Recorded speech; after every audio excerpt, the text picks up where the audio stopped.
আসসালামু আলাইকুম, স্বাগতম জানাচ্ছি আজকের ক্লাসে। আপনারা এই মুহূর্তে আমার স্ক্রিনে একটা লেখা দেখতে পাচ্ছেন, যেটা মূলত লেখা হচ্ছে দন্তাস্ব ব র আকার অন্তাস্তীয় দন্তান্ন সরায়ন। তা আমরা এই এই লোগোটা বা এই ধরনের বর্ণ আমরা কীভাবে তৈরি করব, দেখে হয়তো অনেক কঠিন মনে হচ্ছে। ব্যাপারটা কিন্তু আসলে কঠিনের কিছু নয়, খুব ইজি প্রক্রিয়া। জাস্ট পরবর্তীতে এটাকে মডিফাই করে নেবেন। তো ইজি প্রক্রিয়া কীভাবে হয়েছে আমরা সেটা একটু দেখব। চলুন আমরা শুরু করি। প্রথমত হচ্ছে এখানে আপনি এখান থেকে রেক্ট্যাঙ্গল শেপ নেবেন। রেক্ট্যাঙ্গল শেপ নিয়ে প্রত্যেকটা একই সাইজের শেপ করে নেবেন, একটা, দুইটা, তিনটা, চারটা। আর আকারের জন্য কিছু করবো না, আকারটা নর্মালি আমরা মাইক্রোফোন দেবো এই জন্য।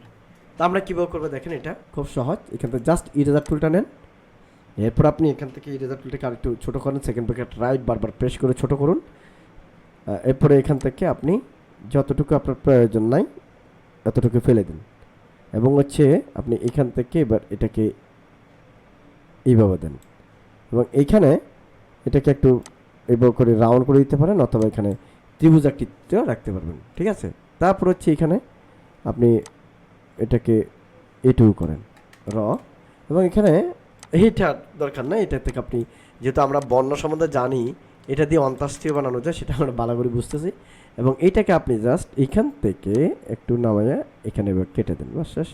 এবার এটাকে আপনি এখান থেকে একটু ঘুরাইয়া সুন্দর করে আস্তে করে কেটে দেন, ব্যাস। আমি আরেকটু সুন্দর করে কাটি, ওকে, ফাইন। এই যে দন্তান্ন আপনার হয়ে গেল। তাহলে আপনি, ওকে ফাইন। এরপর আপনি বাকিটা মডিফাই করে নেবেন। এবার এখানে এটাকে একটু রাউন্ড করে দিন, আরও সুন্দর লাগবে, ওকে সরাই যান। এটাকে আপনি মডিফাই করে আরও স্মার্ট করতে পারেন। আমি জাস্ট এটা ধারণাটা দেখালাম যে এই লোগোটা কী ধরনের। এবং এখানে আপনি গুগলে গেলে এরকম মাইক্রোফোন অ্যাভেলেবেল পাবেন, মাইক্রোফোনটা বসা দিবেন, তাহলে আপনার লোগোটা সরায়ন হয়ে গেল, ঠিক আছে। এবং আরেকটা বিষয় হচ্ছে, আমরা অনেক সময় যে যখন কালার নির্বাচন করতে চাই, আমরা হিমশিমকে যে আসলে কী ধরনের কালার দেবো। আমি আসলে কীভাবে কালার দেবো সেটা বলবো, অন্যরা কে কীভাবে কালার দেয় আমার সেটা তেমন একটা জানা নেই। বাট আমি যেভাবে কালার নির্বাচন করি সেটা দেখাবো। সেটা হচ্ছে, আমি মূলত গুগলে যাই, গুগলে যে ধরেন এখানে ব্র্যান্ড কালার লেখি বা মিনিমাল কালার লেখি, এবং কালারগুলো অনেক সময় আমি গুগলে সার্চ দিই। যেমন এখানে আপনি একটা কালার কোড দেখাচ্ছি মিনিমাল টাইপসের, যে দেখতে পাচ্ছেন আমার যেহেতু লোগোটা 4 কালার, ক্লায়েন্টে চাই একটু মাল্টিপল কালার, একটু কালারফুল, চকচকে। তো চকচকে কালার মধ্যে কী কী কালার দেওয়া যেতে পারে সে চিন্তা করে মূলত কালার বানাবো।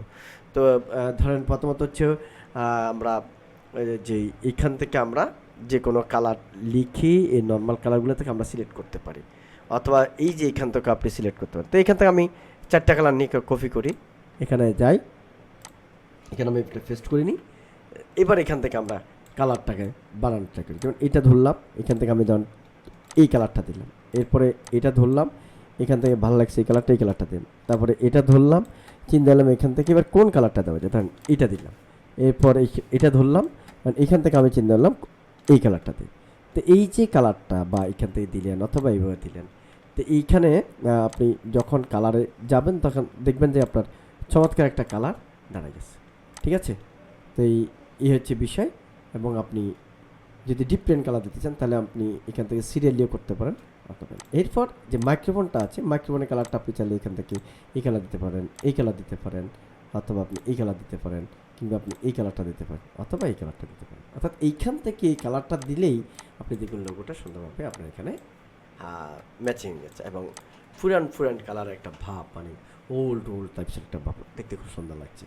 এই হচ্ছে ব্যাপার। আপনারাও একইভাবে একই প্রক্রিয়ায় আপনারা লোগো তৈরি করতে পারেন, যেমন অথবা মাইক্রোফোন এটা এখান থেকে দেখেন। তা আমি মাইক্রোফোন এখান থেকে দিচ্ছি, আপনি যে একই মাইক্রোফোন দিতে হবে বিষয়টা তা না, আপনি আপনার মতো করে দিতে পারবেন। এই ছিল আজকের ছোট্ট ক্লাস।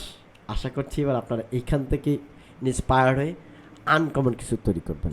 দেখা হচ্ছে পরবর্তী ক্লাসে, সে পর্যন্ত ভালো থাকবেন। আল্লাহ হাফেজ।